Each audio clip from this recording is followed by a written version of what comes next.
Oke, gua bukanlah seorang perokok.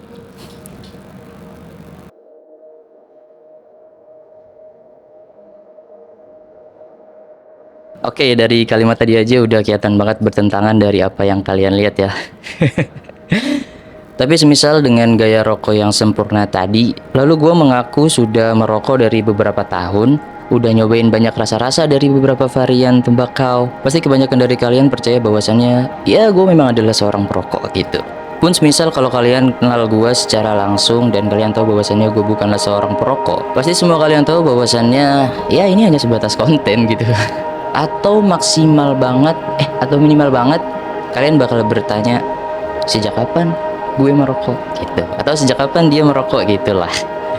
Yang padahal ilusi-ilusi seperti ini tuh seringkali kita nikmati di film-film, sinetron dan lain-lain. Yang sebenarnya aktornya bukan perokok, tapi di situ dia terlihat seperti ya sangat-sangat menjadi seorang yang perokok aktif gitu. Dan yes, itulah fakta dari sosial media.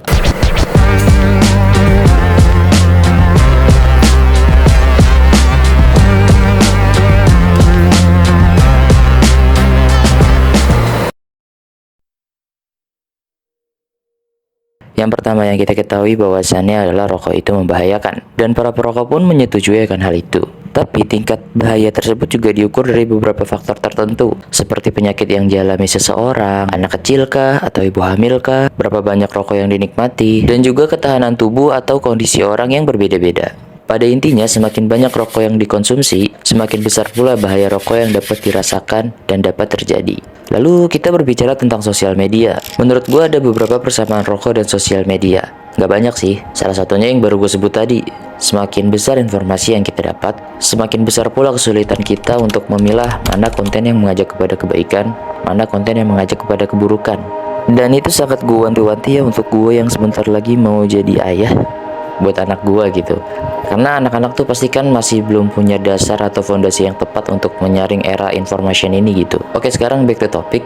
Itu tadi cuma contoh jika sosial media dikonsumsi secara berlebihan, maka itu berdampak buruk juga sebagaimana rokok. Oke, kita udah nyebutin salah satu persamaan rokok dan sosial media nih. Jika ada yang bilang rokok mempunyai nilai positif dan negatifnya, tapi positifnya apa ya? Bahkan perokok pun juga menyetujui akan hal ini katanya. Maka kita sebagai pengguna sosial media juga menyetujui akan hal ini, bahwasannya sosial media juga mempunyai nilai positif dan nilai negatifnya. Nah, di sini gue gak perlu jelasin lah ya dampak positif dari sosial media, karena hampir dari kita semua udah tahu gitu. Jadi kita bakal bahas bahaya sosial medianya aja, dan biar video ini lebih ringkas juga. Oke, langsung aja ke yang pertama, yaitu adalah kecanduan. Jika rokok mempunyai nilai edik atau kecanduan, maka sosial media juga mempunyai dampak edik atau kecanduan tersebut bila dikonsumsi. Jika rokok ada nikotin, maka sosial media juga ada internet. Contoh, misal dulu gue nggak pernah main TikTok ya.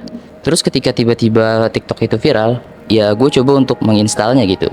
Dan akhirnya ketika gue sudah mulai menikmati konten-konten yang ada di dalamnya, gue pernah di satu hari scroll TikTok sampai 5 jam.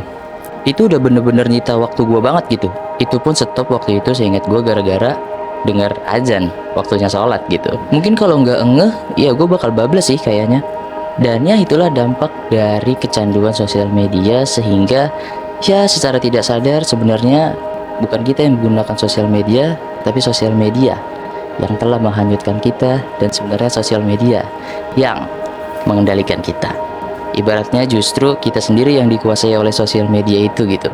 Yang kedua yaitu adalah interaksi sosial menurun. Ini ngeri sih. Jadi ketika ada seseorang yang sudah merasa nyaman dengan sosial media, ya dia ngerasa kalau hidupnya ya di sosial media, di kehidupan yang maya. Sampai-sampai dia tuh di tahap menjauhkan orang-orang terdekat, dan yang lebih parahnya lagi, justru dia yang dijauhkan oleh orang-orang terdekat. Dan ya bisa disebut pubbing. Oh ya, yang belum tahu mungkin bisa gua taruh di bawah ya, gua takut salah jelasinnya gitu. Dan ada lagi, dan ketika seseorang sudah kecanduan secara tidak langsung, pasti sosial media itu bakal membuat konflik di kepalanya sendiri. Terus juga masalah privasi, dan rentan terhadap pengaruh buruk orang lain. Oh ya, ini belum ngomongin hoax, kesehatan mental, dan data pribadi yang terusik gitu. Mudah mengalami kerugian yang nyata. Oke, kalau rokok mungkin udah jelas lah kerugiannya ya, kita semua udah tahu gitu. Tapi kalau sosial media kayaknya belum semua nih, terutama untuk remaja. Walaupun bukan remaja aja nih sebenarnya, tapi ini nih yang paling sering banget mendapatkan dampak negatif dari sosial media ini sendiri gitu. Misal dari sosial media itu mereka tuh sering banget dapet yang namanya bullying, intimidasi, bahkan pelecehan. Ya, itu semua tuh dilakukan secara online gitu. Itu pasti kan ngaruh banget lah sama kesejahteraan emosional mereka gitu. Sampai-sampai ada yang depresi. Lu bayangin gak? Lu bisa bayangin gak? Depresi gara-gara sosial media.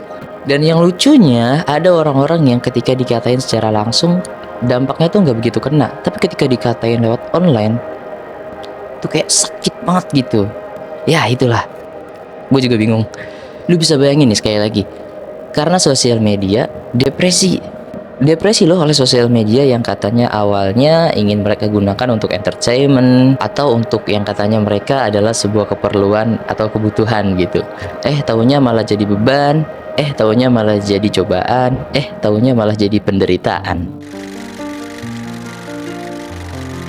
Yang keempat, menimbulkan FOMO. Nah, banyak nih dari kita yang merasa main sosial media secara berlebihan karena takut kudet lah, nolep, intinya ketinggalan informasi gitu. Padahal sebenarnya kalau kita pun nggak tahu tentang semua yang sedang terjadi, ya nggak apa-apa juga. Yang pada intinya kalau kita nggak tahu tentang apa yang orang tahu, ya sebenarnya kita baik-baik aja. Padahal nyatanya kalau kita nggak ikut tren juga ya baik-baik aja. Terus juga padahal nyatanya kalau kita beda dari orang lain, ya nggak apa-apa juga selama tidak merugikan orang lain.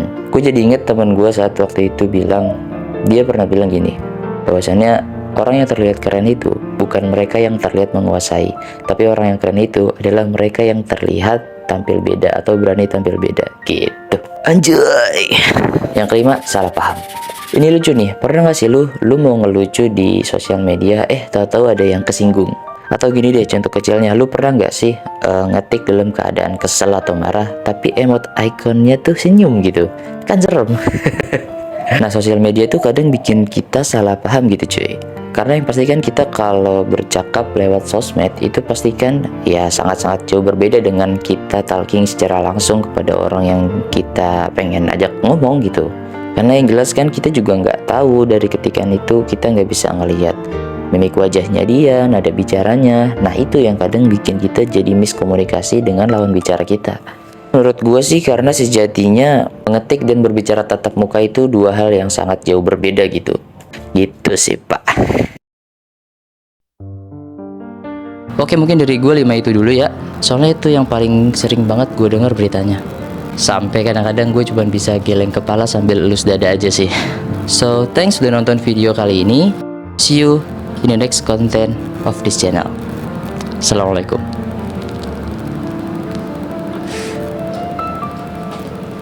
Bye.